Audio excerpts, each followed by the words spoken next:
It was only when I met my boyfriend's family that I found out he was the heir to Scolaris' most powerful mafia family. The Cabello's family rules stated that any woman who would become the Donna of their family was required to have 50 million worth of personal assets to their name. For Ian Cabello's sake, I scrimped and saved and worked hard in the real estate industry to finally save up 40 million. However, my company started to face problems when we started to lose contract. I failed to put together the remaining 10 million, no matter how hard I tried. Ian held me in his arms to comfort me, as he told me how he would figure out a plan to help me put the money together. When my little sister suffered a sudden heart attack and required a large amount to pay for the surgery fees, I tried swiping 3 cards but discovered that I did not have enough money in them to make the payment. I hurried to the bank to inquire about the insufficient funds, only to be told by the cashier that there was no money in my account. How was that possible? I had saved up my hard-earned 40 million in the accounts. The person in charge looked at me guiltily. There was a 40 million withdrawal by Signorino Ian to purchase a villa to be gifted to Signorina Lucy Carter as her birthday present. Chapter 1. My mind went blank when I saw Ian Cabello's signature on the purchase record. I quickly ran into his study to demand an explanation, but when I was about to push the door open, I overheard the conversation inside. Signorino Ian, the bank just informed us that Miss Salvatore tried to withdraw money, but the bank stopped the transaction. The man speaking was Ian's right-hand man, and my hand froze at the door handle when I heard his word. Good. Ian sighed. Lucy has always been sensitive because she lost her parents at a young age. Hopefully, the properties I purchased for her will give her a sense of security. It should be a token of Haley's sincerity as well. His right-hand man hesitated before replying. I heard that Miss Salvatore's company has been facing some issues lately. Could this be a financial emergency? It's all part of my plan. Ian interrupted him and said with indifference, Lucy isn't ready for this. We should postpone the wedding and wait until Lucy can accept it. My blood froze. Ian was the one responsible for the predicament I was in, and his sole purpose was to postpone the wedding because he wanted to protect the feelings of another woman. My hand pressed against my chest as I could hardly breathe from the pain. I was about to barge into the study to confront Ian when I received a message from the hospital. Miss Salvatore, your sister is in dire straits. She has to have the operation right away. If you can't pay for the surgery, we're afraid. A notice of critical illness was sent to me next. My mind went blank instantly. I no longer cared about my dignity and anger. None of that was important right now as I barged into the study as tears streamed down my face. Ian, I need a loan of 3 million. It's for an emergency. Ian looked at me in astonishment. What's going on? Calm down. I'll get to it right away, he said as he took out his checkbook. Don't, Ian. A coquettish voice stopped him. Lucy walked into the study and stared accusingly at me. How can you take a loan from Ian? Haley. Don Cabello hates it most when someone goes against the rules. She grabbed Ian's hand. You can't do this to Haley. If Don Cabello finds out that Haley cheated with that money, he won't agree to your marriage. Ian sighed helplessly and put away the checkbook. Lucy is right, Haley. The Cabello family practices strict family rules, and she's only saying this for your own good. Hang in there for a while longer. I believe in you. I was covered in sweat from panic, and I grabbed Ian, trying to tell him about my little sister's condition. However, Lucy called in the bodyguards to force me out of the study. Don't make this difficult for Ian, Haley. I could only watch as the doors shut in front of me. I tried to call for a taxi to the hospital, but saw Lucy's posting on social media instead.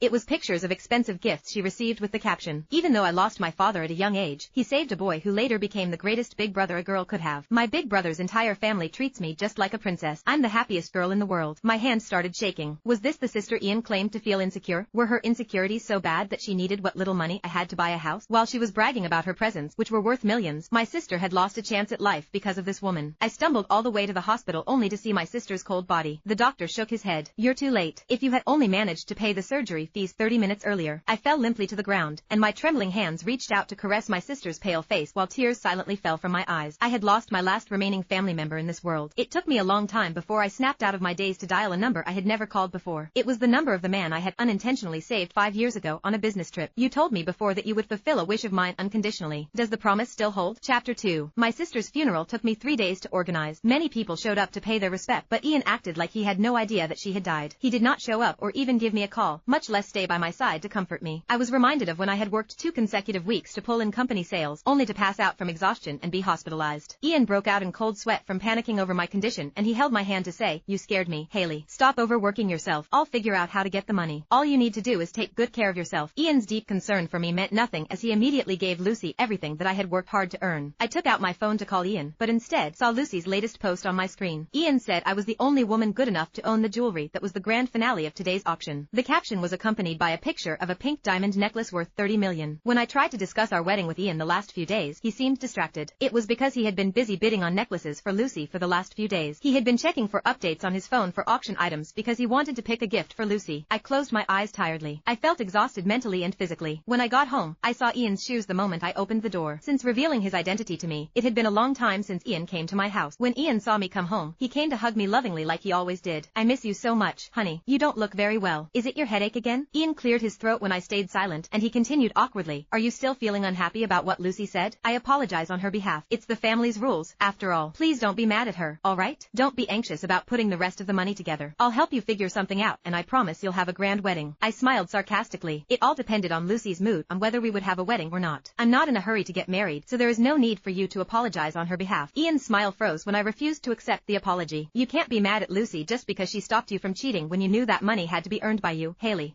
I'm not mad at her. I just don't feel like saving up for that 50 million anymore. I interrupted him. Ian wanted to continue lecturing me, but choked back his words with his mouth agape. He looked at me anxiously. Why are you giving up? If things have been really difficult, I don't mind secretly loaning you some money. I looked at him closely. Why had I never realized he could act so well? Ian had been giving me trouble behind my back, but acted like he was deeply in love when facing me. This reminded me of how I had nearly drunk myself to death just to secure a contract for a shopping mall development project. The moment the contract was signed, the project was halted because of an issue during the assessment stage. Rumors of the land having problems and the previous developer losing money on the land started to spread from nowhere. I was branded as a con woman in the industry, and my investors started to pull out. Not only was I left with an unprofitable land, but I had to deal with compensation for breach of contract as well. Ian had fought for me then and worked hard at safeguarding my reputation. Who would have thought that he was the one behind everything? Yes, he was the one who said that he had plotted all of this. That night, I heard Ian on his phone when I passed by his study on my way to the kitchen for a glass of water. Stop the plan against Haley's company. With her current reputation, she won't be able to put the money together even if we stood by and did nothing. I wiped away the tears from the corner of my eye. He no longer had to do anything of the sort because I no longer wanted to marry him. I was about to walk away when I heard him pick up another call from Lucy. Ian. Lucy's coquettish voice was heard coming from the other end of the call. I got caught by the butler for sneaking into the underground casino. Can you help cover for me? You just can't stop making me worry, can you? Ian said adoringly. You know our family rules don't allow you to do something like that, but you still had to sneak in there. Fine, I'll help you, but this is the only time. It sounded like the strict family rules applied only to me. I was reminded of how they treated me when they stopped me from loaning the money with such righteousness. I turned away because I no longer wanted to listen to their conversation. When I returned to my bedroom, I sent another message to that number. I'm ready to leave. After that, I pulled out my luggage and started packing. What are you doing? Where are you going?